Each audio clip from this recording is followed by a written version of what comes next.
Olá, meu nome é Cristina Curati, eu sou professora do Instituto de Física de São Carlos, da Universidade de São Paulo. E hoje eu vou estar conversando um pouco com vocês sobre o diagnóstico óptico. Diagnóstico óptico a gente pode chamar qualquer tecnologia fotônica que é empregada para investigar tecidos biológicos e obter, a partir deles, informações que vão ser utilizadas para o diagnóstico, seja para condições metabólicas, seja para condições patológicas. E nós vamos conversar um pouquinho com as áreas que a gente vem trabalhando no grupo de óptica, que são técnicas principalmente baseadas, então, pela fluorescência, que é um tipo de interação da luz com o tecido biológico. De qualquer maneira, quando a gente fala em diagnóstico de lesões bucais, o clínico segue uma linha de procedimentos, que começa com a anamnese.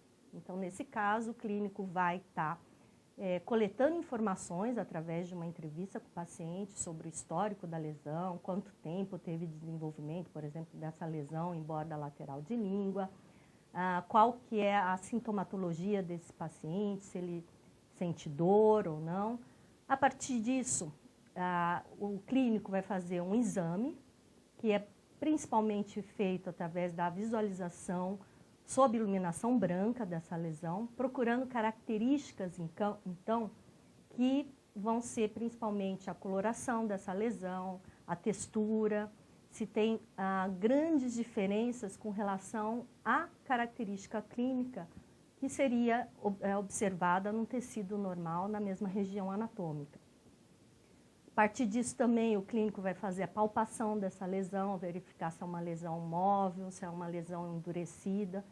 E quando esse clínico tem dúvidas com relação à patologia e se tem principalmente suspeita que possa ser uma lesão maligna, é realizado o procedimento da biópsia, que ou pode, por exemplo, se retirar a totalidade da lesão, dependendo do tamanho dela, ou se faz uma coleta de uma amostra de uma lesão, por exemplo, quando ela é muito grande, como essa aqui.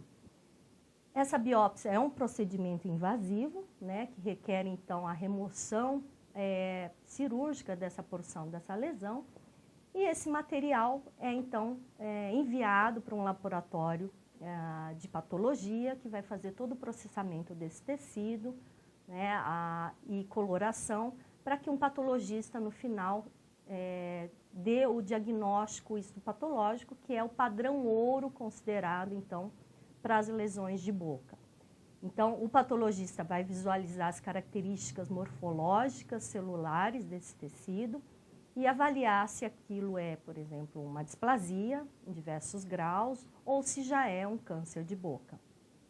A ideia toda de se desenvolver técnicas fotônicas que possam auxiliar o diagnóstico é principalmente a gente poder aumentar a resolução de diagnóstico durante o exame clínico, ou seja, que o próprio clínico, quando está avaliando a lesão do paciente na cadeira odontológica, que ele já possa ter informações um pouco mais precisas e aumentando então esse potencial de discriminação, lesão versus tecido normal. E essas técnicas que são baseadas, então, no diagnóstico óptico, elas vão estar utilizando alguns tipos de interação da luz com o tecido biológico. Aqui nesse nosso quadro exemplo, essa grande caixa aqui seria o nosso tecido biológico, e as linhas vão representar diferentes tipos de interação que os fótons, né, que são essas quantidades de energia da luz, vão estar sofrendo durante o caminho percorrido dentro do tecido biológico. Então aqui a gente tem essa flecha que me indica a luz incidente, então eu posso escolher uma cor de um determinado comprimento de onda adequado. Esses fótons vão estar penetrando no tecido e uma das principais interações que ocorrem na região ali do ultravioleta, a região visível do espectro eletromagnético, são múltiplos espalhamentos. E esses espalhamentos são, na verdade, durante o caminho óptico desses fótons dentro do tecido, eles vão sofrendo mudanças na direção desse caminho óptico em função de alterações que a gente tem no tecido. Então, por exemplo, se a gente está olhando a gengiva do paciente, a gente tem primeiro uma camada bem superficial de queratina, depois disso a gente vai ter o epitélio, depois disso a gente vai ter o estroma, e daí nesse sentido, cada uma dessas camadas do tecido tem características ópticas diferentes, que acabam resultando na modificação da direção do caminho desses fótons no tecido.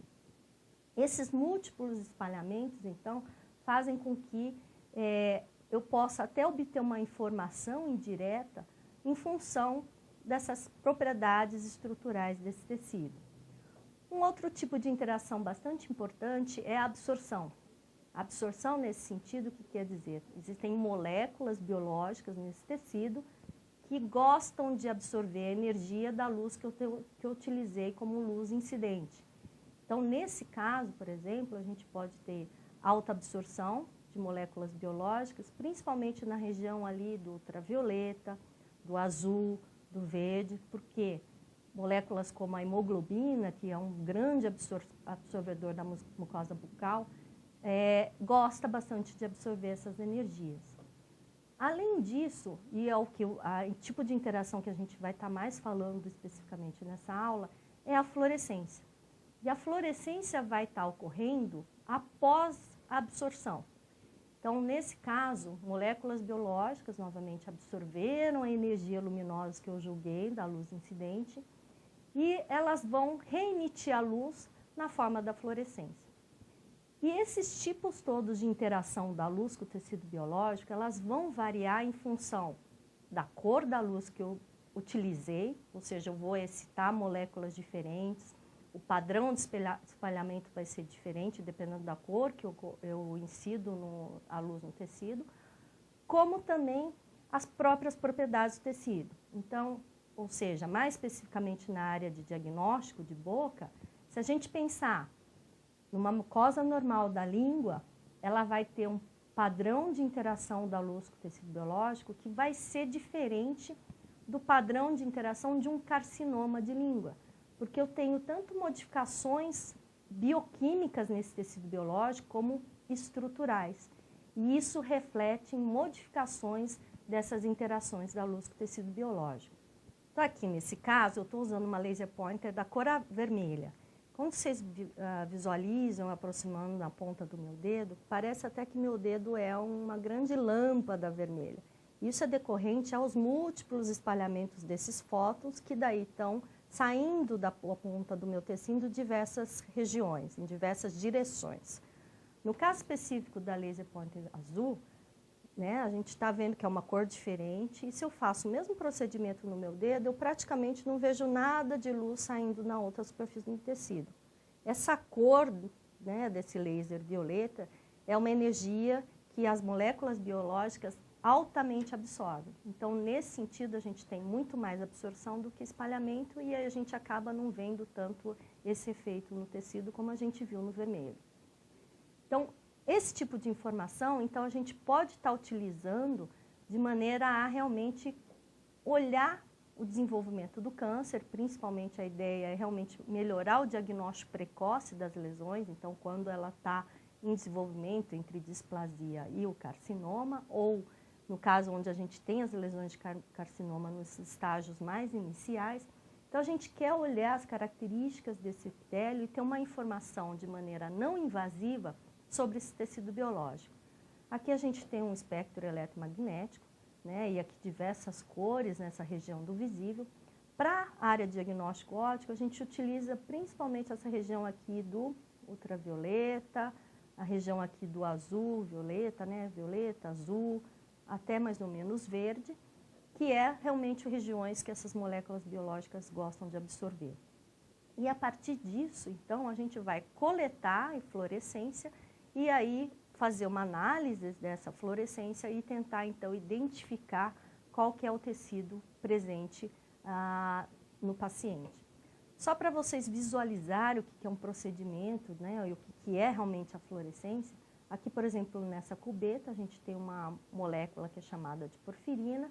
Estou jogando um laser verde aqui, uma energia que essa porfirina gosta de absorver. E se vocês observarem no caminho óptico desse laser, nessa solução de porfirina, eu tenho uma luz aqui sendo emitida da cor alaranjada vermelha.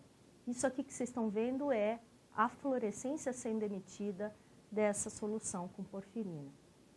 E a fluorescência é uma interação tão interessante, tão precisa, porque tanto a banda de absorção dessa energia, aqui eu tenho um espectro de absorção justamente da porfirina, ela tem bandas bastante características, então aqui eu observo que ela gosta realmente de absorver muita energia na região do violeta, tem outra banda aqui na região do verde, e aí a gente pode escolher então o melhor comprimento de onda para excitar essa porfirina, e depois ela vai sofrer aquele procedimento de fluorescência.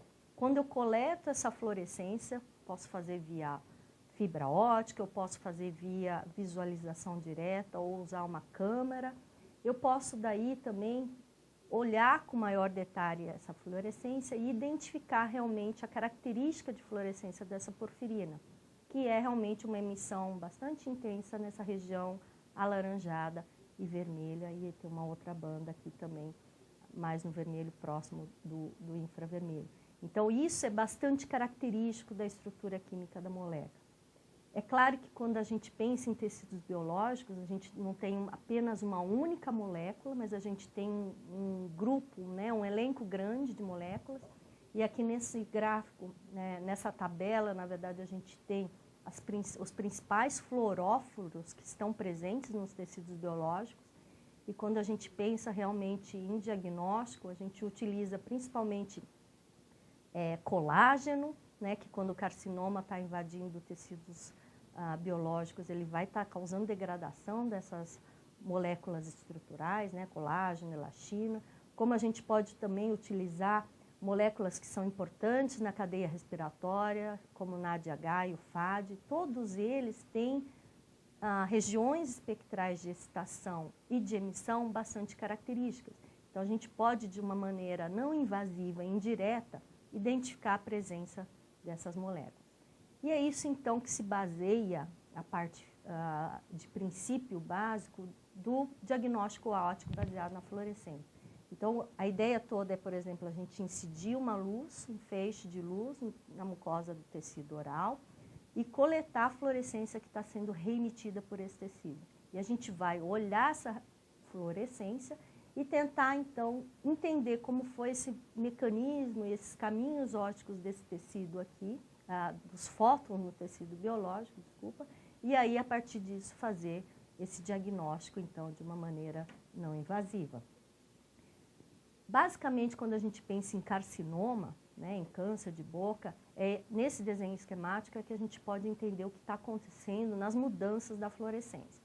Então, aqui no quadro superior, né, nessas figuras, a gente tem um exemplo da fluorescência que é obtida e observada em mucosa normal.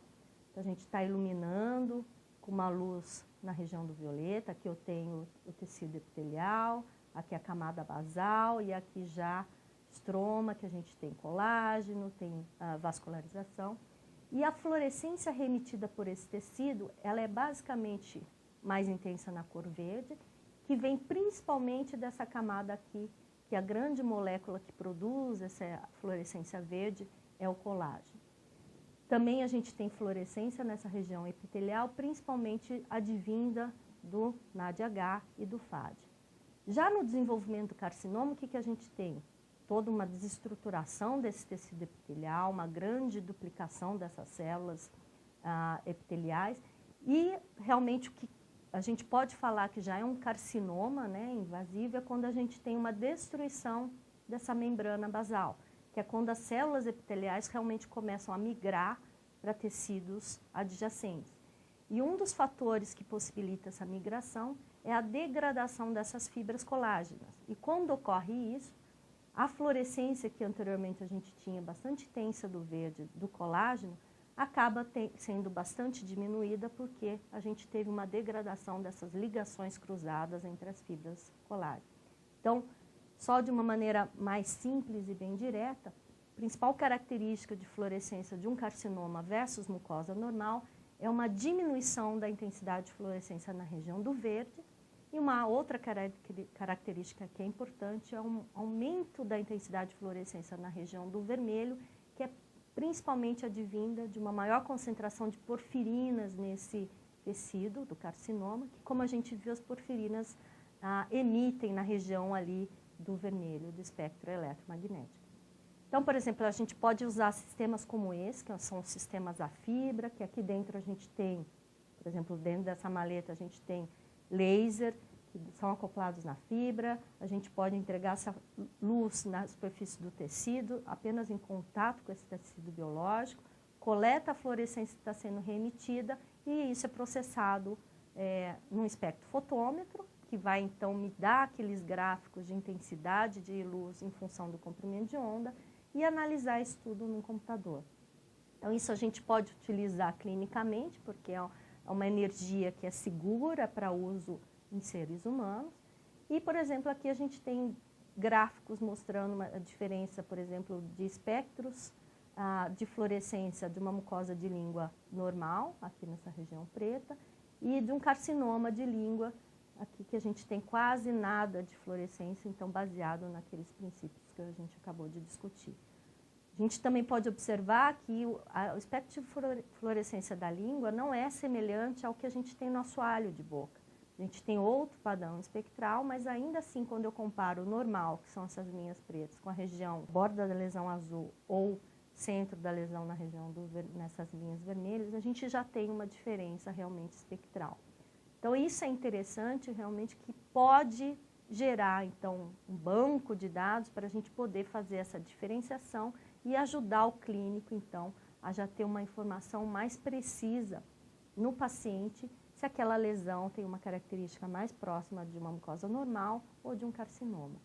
E isso pode ser feito, né, em estudos clínicos, com grande número de pacientes, com diferentes sítios anatômicos, e nesse caso a gente obteve aí uma acurácia, precisão de diagnóstico usando a patologia como padrão ouro, em torno de 85%. Ela não vai substituir a biópsia, mas, por exemplo, pode até auxiliar o dentista a escolher o melhor sítio de biópsia para realmente ter a confirmação daquela lesão, qual que é a patologia. Mas a gente também pode usar, em vez de gráficos, em vez de fibras, né, que ainda assim a gente precisa fazer coletas pontuais da lesão, mas mudar, na verdade, a cor da luz que a gente visualiza e como a gente olha essa lesão, né? Por exemplo, nesse sistema, que é um sistema que foi desenvolvido junto com um microscópio odontológico cirúrgico, que a gente modificou a luz branca convencional por uma que a gente podia escolher usando diversos filtros ópticos de várias cores de excitação aqui para a fluorescência. E aqui a gente pode visualizar, é claro que aqui também a gente tem um maior aumento, é uma região aqui de comissura labial, tem um carcinoma espinocelular. Essa é uma visualização apenas da luz branca convencional e aqui são duas imagens de fluorescência com diferentes excitação. Então aqui o que eu quero chamar a atenção para vocês é que parece até que a lesão é maior do que realmente o que a gente enxerga na iluminação branca convencional.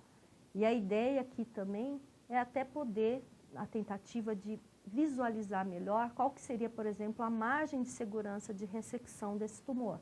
Porque já tem um padrão de fluorescência aqui que é diferente, que na luz branca convencional nem estava tão evidente assim. Aqui também é uma região de palato duro do paciente, então aqui a região delimitada como anormal é a região que realmente tinha o carcinoma, e aqui a região normal. Se a gente vê a diferença de fluorescência, são 3 imagens de fluorescências com 3 diferentes excitação, a gente vê realmente que o contraste de visualização é bem maior. Mas é claro que isso é muito apenas qualitativo, né? Mas se a gente pode, como é uma imagem digital, a gente pode até quantificar quais são essas diferenças em termos de intensidade, em termos de emissão, e a gente pode, então, classificar entre o que é normal e o que é displasia até câncer, né? E nesse caso, nesse estudo clínico que a gente desenvolveu, a gente chegou a valores aí de sensibilidade, especificidade aí em torno de 95%. E até usando daí algoritmos para processar essas imagens, a gente pode até desenvolver esse tipo de mapa de cores falsas que, como eu comentei com vocês, pode auxiliar o cirurgião a saber realmente qual que é a margem de segurança para fazer a ressecção desse tumor. Então, a ideia até de gerar probabilidades aí maiores, né, entre 50% a 100% do caso, de ser realmente uma região de carcinoma naquele sítio que está sendo investigado. E eu passei com vocês com relação à espectroscopia, que é aqueles gráficos, para imagem de campo amplo, e eu vou mostrar agora um caso que a gente pode também trazer já diagnóstico óptico com resolução celular para a clínica. Esse foi um sistema desenvolvido por um grupo da Rice University, liderado pela Rebecca Richards-Corton, que aqui eu tenho um microscópio, na verdade um microendoscópio. Vocês estão vendo que ele é baseado aqui no uso de uma fibra. Aqui a gente tem uma objetiva de microscópio, aqui eu tenho uma luz LED na região do azul, se vocês observarem aqui na ponta desse bundle. E aqui tenho toda uma ótica que está levando essa imagem para formar e ser coletada aqui nessa CCD. Esse sistema foi montado para ser utilizado junto com um marcador fluorescente que é chamado acriflavina, que tem afinidade por ácidos nucleicos. Então, nesse caso, ela vai marcar núcleo da célula, né, que a gente tem o DNA. Então, essas imagens que eu estou mostrando para vocês são feitas com esse sistema, posicionando a fibra, aqui no caso, na mucosa bucal do meu lábio inferior. Então, anteriormente, com uma gaze, eu só coloquei um pouco, topicamente, a acriflavina no meu lábio, e posicionei o bundle de fibra. Então, esses pontos claros que vocês estão observando nessa imagem são os núcleos celulares do tecido epitelial que forma, então, superficialmente a mucosa da minha boca. Só para comparativamente, aqui também é um tecido normal, mas é uma gengiva inserida. Então, aqui a gente já vê que o padrão nuclear é diferente, eu tenho um maior número de núcleos. Eu tenho uma marcação que até é um pouco mais evidente, mas aqui principalmente porque a gengiva inserida ela tem maior quantidade de queratina, então a gente acaba tendo também um pouquinho de marcação nessa proteína, né? Fica um pouco mais retido. Mas vocês imaginam que com esse tipo de imagem a gente vai poder, por exemplo, fazer a quantificação nuclear, ver a morfologia desse núcleo e até quantificar a razão núcleo-citoplasma, que é uma das principais características que o patologista vai fechar o diagnóstico com relação ao carcinoma, ou uma mucosa normal, ou uma displasia. Então, isso já traz realmente mais uma informação para o clínico bastante interessante. E aí, aqui no grupo, a gente desenvolveu também um sisteminha de microendoscopia, mas agora já acoplado a smartphones, que a ideia também é poder facilitar e tornar ainda mais portáteis esse sistema, que é baseado mais ou menos naquela mesma estrutura ótica do sistema que a gente viu anteriormente. E além disso também a gente desenvolveu para a gente poder também utilizar a mesma ferramenta ótica, esse mesmo microscópio, só para fazer também a análise da citologia esfoliativa. Então, se por exemplo, se quer fazer uma análise inicial apenas da mucosa, então essas são as imagens aqui, no caso então esses pontos mais claros é o núcleo também da mucosa labial, e essas são imagens tiradas com um smartphone, e aqui são imagens de uma citologia esfoliativa, então fiz só apenas a coleta de células da mucosa jugal, fiz então, coloquei numa lâmina de vidro, esfregaço, sequei essas células, né, para fixar, colocamos a acriflavina e no suporte, né, desse sisteminha para fazer a visualização dessas células também, olhando então esses padrões celulares. Então isso tudo são ferramentas que a gente tem procurado realmente desenvolver e estudar a eficiência comparando com o diagnóstico padrão, a histologia, para a gente poder realmente utilizar, quem sabe de maneira mais ampla, melhorando o diagnóstico, visando realmente, principalmente, o diagnóstico mais precoce dessas lesões de boca. E com isso eu termino então essa nossa conversa. E gostaria de agradecer, é claro, as agências de fomento que a gente tem de pesquisa. Aqui tem o meu e-mail para quem quiser entrar em contato, maiores informações sobre esse tema, e também o site do nosso grupo, que a gente tem a lista de publicações relacionadas a essa área. Muito obrigada por sua atenção e até uma próxima.